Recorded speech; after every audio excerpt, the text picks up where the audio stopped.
الحمد لله الف مبروك لنا الشباب اليوم. اليوم حقق البطوله الصراحه مباراه صعبه. حقق البطوله السنه الفلانيه هي رمزيه ومعنويه اكثر، لكن استحضرنا اليوم نوفر وشوطنا المدرب مثل طاف الله اخونا حماده بركه فلان عمر احمد ابو السيد شهاده بالعراق محمد الكاتب. استحضر الاولاد شهداء في النادي، عجب العزم عنهم يحققوا ايش يهدونهم. الحمد لله على كذا، الحمد لله.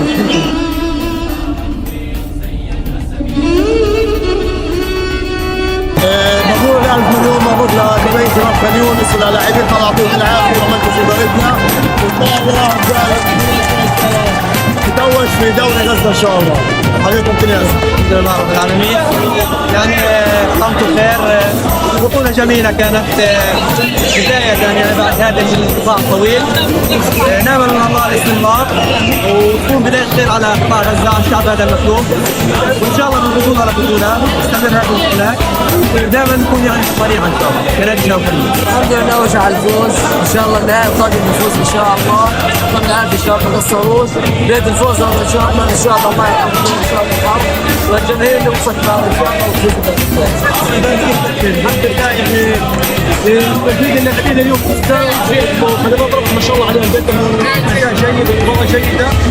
الحمد لله هي فزنا بنهائي الجنوب، عنا على هذا الشمال ان شاء الله.